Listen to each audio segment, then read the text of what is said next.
when a Jew is stabbed in the streets of Italy because of what's going on in Israel, and a Jew on the campuses of Los Angeles is cursed because of what's going on in Israel, and a Jew on the street of London is beaten because of what's going on in the land of Israel, then it no longer has to do with Zionism and Israel and so-called occupation, and it has everything to do with Jew hatred and anti-Semitism. Hi, I'm David Kaplan. Hi, I'm Rabbi Yitzchak Schochet. I am the rabbi of the Mill Hill Synagogue in London, England, and I am looking forward to this conversation that goes to the very core of the current challenges of the Jewish people in this 21st century. All right, Rabbi, let's talk. Of course, the Jewish people have a claim to the land of Israel, an eternal claim. It's a Torah-based claim. Would you please talk about that claim? There are any number of general claims that the Jewish people make regarding the land of Israel. There is the fact that we have been living in that land for 3,000 years since Joshua conquered the land and the subsequent kings of Saul, David, Solomon, etc., until present day. There is also the fact that there has been a continuous presence of Jewish people in that land from all that time ago until present day. There's also the fact that the United Nations effectively declared that land as being the homeland for the Jewish people. And there is the fact that we declared it our homeland in the War of Independence of 1948. There are all those claims, and each one of them has real validity, but none of them are significantly substantial to make the absolute argument that the land of Israel belongs to the Jewish people. What is the ultimate argument is the fact that in Genesis, God promises Abraham in the covenant of the halves that I am going to give this land to you and to your offspring, achuzat olam, which means an eternal inheritance. That's it.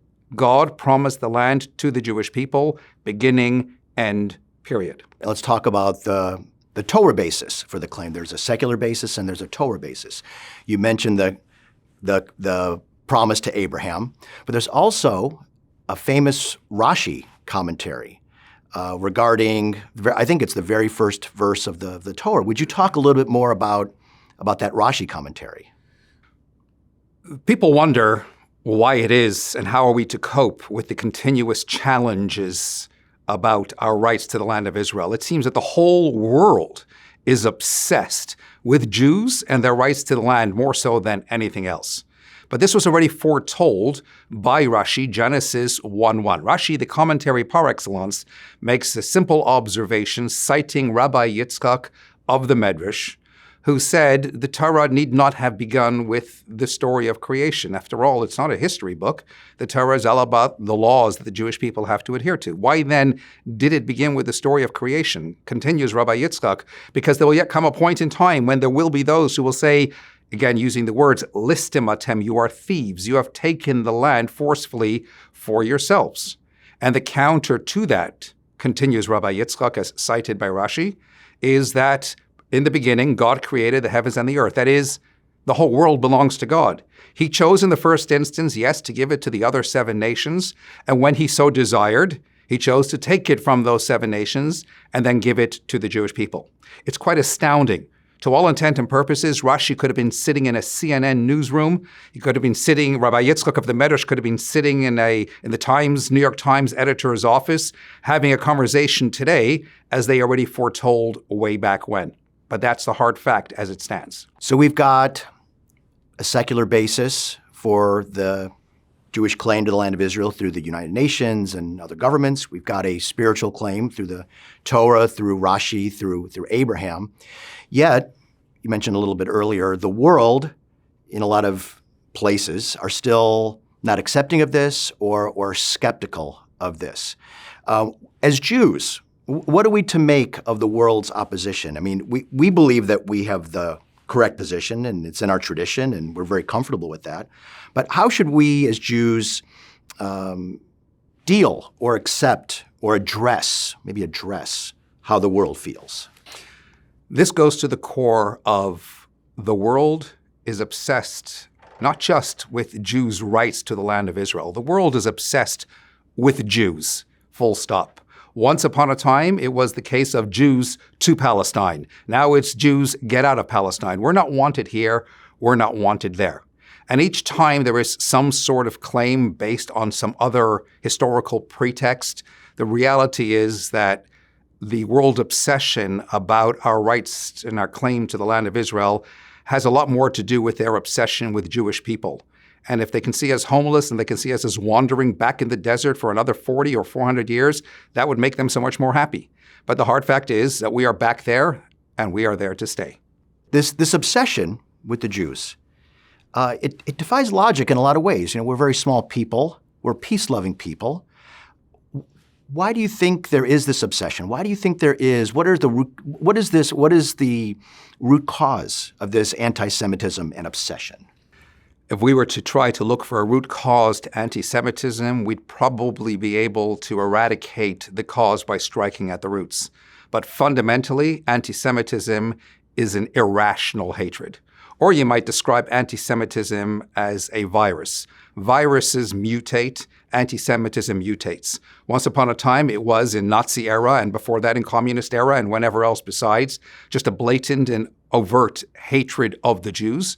And in our 21st century, when that's no longer politically correct, hating Israel is now the politically correct way to hate Jews. Now, can you be anti-Israel without being anti-Semitic? Absolutely so. Guess what?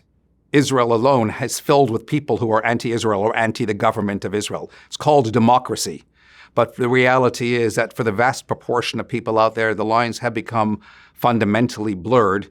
And when a Jew is stabbed in the streets of Italy because of what's going on in Israel, and a Jew on the campuses of Los Angeles is cursed because of what's going on in Israel, and a Jew on the street of London is beaten because of what's going on in the land of Israel, then it no longer has to do with Zionism and Israel and so-called occupation, and it has everything to do with Jew hatred and anti-Semitism. So, Rabbi, there has to be an upside to anti-Semitism. Okay, Hashem controls the world.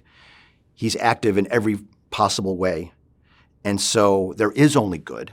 So there has to be some upside to this anti-Semitism. Maybe it's the fact that it's bringing Jews together. What are your thoughts?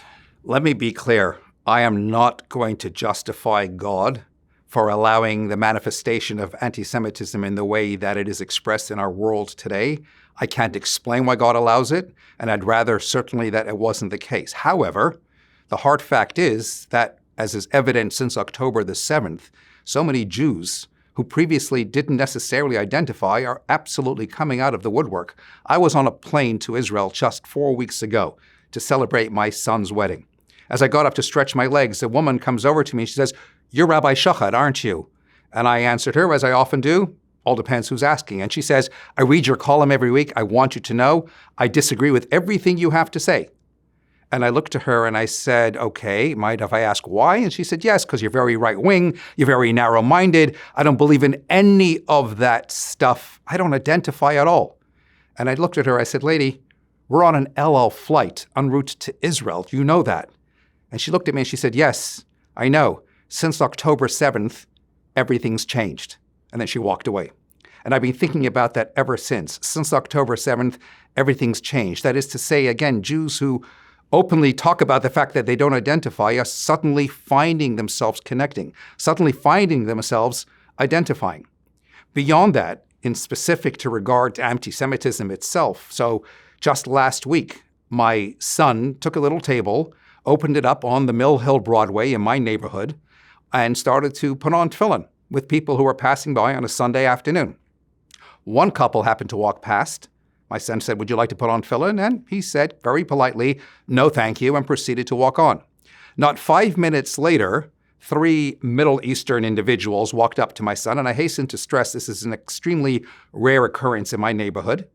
And they started to harass him. "What are you doing here?" My son says, "I'm just engaging with fellow Jews." "Why are you engaging with Jews? What are your thoughts about Palestine? Do you think Israel is right?" And my son kept on insisting, "I'm really not interested in having this conversation." Eventually, the other two summoned the friend who was harassing my son, swore at him, and then proceeded to walk off. Whereupon, that couple that had previously walked away turned around, walked back, and the gentleman said, "I just saw what happened. Let's put on the tefillin." Again, this is not to justify the anti-Semitism in any way, shape, or form, and dear God, make it all go away. but it is triggering something that is existent at the core of every single Jew. Because as Rabbi Shner Zalman of Liadi, the author of the Tanya, says very fundamentally, that when something is going to threaten that pintele, that little Jewish spark within, it's going to suddenly emerge into a raging inferno and want to reconnect to its source. Nothing has struck at that pintele more so than October 7th in our recent past. And that is triggering so many Jewish souls in so many beautiful ways right across the Jewish world. I was walking in the West End of London a while back, and it was right after October 7th, and I was coming from a medical appointment, and there was this gentleman, big burly fellow with tattoos down both his arms, carrying a coffee in either hand, and he says, "Excuse me," and I'm thinking to myself, okay, here we go. And he says, "It's really terrible what's going on out there, isn't it?" And I looked to him and I said, "Yes, it is." And then he looked to me and he said, "I just want you to know I'm really sorry about that." And I looked to him and I said, "Well, thank you. I really, really, truly appreciate your expression of concern and sympathy." And he proceeded to walk on. And it occurred to me in that moment that those who like us a lot more than we realize. And I genuinely believe that they are in the majority. Problem is, there's something of a silent majority, but we should take comfort from that. How we as Jews should comport ourselves. Should we take down our mezuzahs? Should we take off our kippahs? Keep a lower profile because of all the threats going on in the world? I used to do some regular television with the BBC, and I met somebody there a while back whose name is Charles, who told me about how he used to often turn up from shul, going to the BBC studios and then taking his yarmulke off his head and putting it into his glove compartment before going upstairs. And he once met Trevor McDonald. Trevor McDonald is a very prominent, no longer active, but was a very prominent black anchorman covering headline news on peak hours. Today, Sir Trevor McDonald. And they met, of all places, in the men's room. And this is going back many years ago.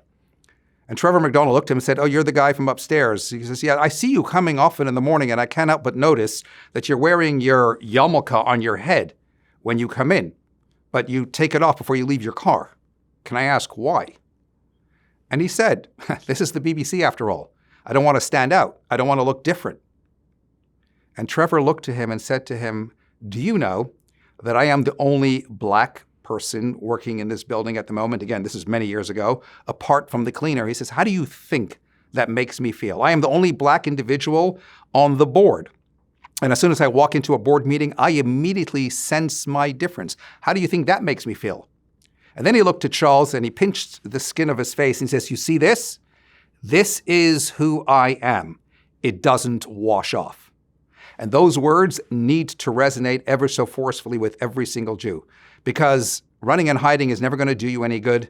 They see us, they know us, they recognize us as Jews. Who we are is never going to wash off. So the only response is Jewish pride, is to hold our heads high, because the world will always respect Jews who know how to respect themselves. Do you think that the Jewish people, might be learning and leveling up as a whole regarding understanding what's most important?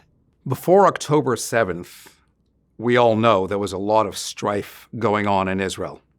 And it reached a peak point where I was genuinely frightened, such that I was sitting with a very prominent member of the Anglo-Jewish community, and I commented, and this was just before Yom Kippur, that the last time there was this level of strife, we all know where that led, and I'm talking about the tragic destruction of our Second Temple. And I didn't want to say the words because I don't believe in speaking negatively, but I said something along the lines of, God forbid, we've got to get it right and we've got to fix it before it all goes really wrong. And then came October 7th. Now, it's not for me to say that one thing is linked to the other in any way, shape, or form whatsoever. But again, when something strikes at the core of Jews in one place, it affects the totality of Jewish people everywhere. It's like a family. It's like a long-lost brother or sister. No matter how far the distance, when I hear about something that happened to my family member somewhere else, we feel it as Jews, regardless of where we are. And the compelling unity that ensued, first in Israel itself, from across the religious spectrum, everybody stepping up, everybody helping, everybody doing what they could to support the military in every which way. And then again, throughout the Jewish world, everybody banding together, bringing things to help and send support to Israel. It was the most compelling display of unity, the likes of which we hadn't seen in an incredibly long time. That said, as time goes on, we tend to sometimes regress back to where we might have been before. So I'll say this. It took a tragedy to bring all of the Jewish people around the world together. It would be an even greater tragedy if that were now to fall apart. We are there now, and that's where we have to stay. Jews have been living globally, since the destruction of the Second Temple. We're in Gullus. Of course, there's a spiritual reason for us to be where we are. And slowly, the Jewish population centers over the centuries have dwindled. So I think we've got roughly half of the Jewish population in the land of Israel and half of the Jewish people outside. Is there, before the coming of the Mashiach, is there a point where Jews should make it a point to go to the land of Israel? Is it still safe and proper for Jews to live outside the land of Israel? What is your perspective? We're sitting here at the National Jewish Retreat. There are going to be over 1,000 Jews attending just this retreat over the course of the next 4 days to be inspired by rabbis and educators right across the board. Now, you can argue and say, as I appreciate the argument of those who want to make their way and go to Israel and make Aliyah and settle in the land of Israel, and yes, there's no denying the fact that Israel is a sacred place. Israel is a protected place. The Torah itself attests to the fact that God says it is the land upon which God's eyes are existent and watching from the beginning of the year till the end of the year. So I don't have any beef with everybody who wants to argue and say all Jews should pick up and go to Israel. And my grandparents, who were Holocaust survivors, told my mother when she was leaving Ireland to go to Toronto and live there with my late father, you can go wherever you want, but no place will be safe for Jews other than in Israel. I hear that. I get it. I appreciate the sentiment. But I also believe fundamentally in what the Baal Shem Tov famously said, and that is that wherever a Jew finds themselves, that's where they are meant to be, to make a special difference in their own slice of the world. The fact that you and I are sitting here right now in a studio at the JLI retreat in Florida means this is where we are meant to be, to share these very deep, meaningful thoughts and conversations, which most likely wouldn't happen if you carrying on with your own merry life in Israel and I was carrying on with my own merry life in Israel. Comes down to what Ariel Sharon, former prime minister and before then general, said to the Rebbe, Rebbe, why don't you come to Israel? If you do, all your Hasidim will follow. And the Rebbe answered and said, you are a general, and a general indeed leads from the front. But I see myself more as the captain of a ship, and a captain is always the last one off the ship. You use the analogy of exile. Exile is a ship that is navigating through all kinds of turbulent waters. And we are all captains on that ship, each entrusted with the task of looking to make a difference to however many Jews we can, to navigate those hard waters until we reach our ultimate shore. Unless we got the entire diaspora to make Aliyah, to pick themselves up and go to Israel, however idealistic, it's not realistic. It's never going to happen. So there are always going to be Jews here, there, and everywhere. And I personally find it my responsibility in the United Kingdom to continue to engage with the Jews there until such point as indeed Mashiach will come. And when that happens, we'll all know that it's time to pick up and make our way to the land of Israel. And incidentally, when the question is asked, why is it that the Jews are going to have to go on clouds to the land of Israel? It's because all the airlines are canceling their flights. So Rabbi, there's a lot written in Tanakh about what the environment on earth is going to look like before the coming of Mashiach. There's talk about war between Gog and Magog, that the entire world will turn against Israel. And a lot of this is going to sound pretty familiar with what's going on right now. Is the current environment maybe a precursor to the coming of Mashiach? What are your thoughts? A number of people, no less than 4, have said to me in the last 6 hours, I thought for sure Mashiach was going to come yesterday, the 9th of Av, the saddest day on the Jewish calendar, which we anticipate to be turned around. And I said, and now what? Now you feel despair? And they said, no, I guess that means now we have to work that much harder. I don't quite see it that way. I often hear the question about if they weren't worthy until now for Mashiach to come, where the world is at, particularly the Jewish world, are we any more worthy now? Is it just about having to be so desperate with so much condemnation that's going to bring us to our knees? And my answer is fourfold. Number one, the prophet foretold, in its time I will hasten it. By definition, God says I will hasten it and make us have that redemption sooner if we're so worthy or deserving, depending on the circumstances. But also there is in its time. There is a pre-designated time when, regardless of where we're at or regardless of where the world is at, Mashiach is going to come, full stop. And the hard fact is, although that's the most closely guarded secret known only to God himself, every single day we are one day closer to that pre-designated time, no matter what. Now, insofar as hastening it is concerned, there's a couple of obvious things to consider over here. The first is that one thing in distress is worth more than 1,000 at ease. By definition, if Moses put on tefillin, big deal. You're putting on tefillin in the desert after coming off Sinai, surrounded only by a Jewish environment. When a Jew today puts on tefillin, after Inquisition, after Holocaust, after October 7th, coming out of the woodwork and now choosing to identify and putting on tefillin, that one thing in distress, that Jew putting on tefillin, is worth 1,000 times more than 1,000 at ease than all the Jews whenever they might have put on tefillin in the desert. Number two, yes, maybe we are midgets in comparison to previous generations. But when you put a midget next to the giant obviously sees a lot further. When you put a midget on the shoulders of the giant, then the midget sees much further than the giant. Maybe we're midgets in comparison to the giants of previous generations. But good is accumulative.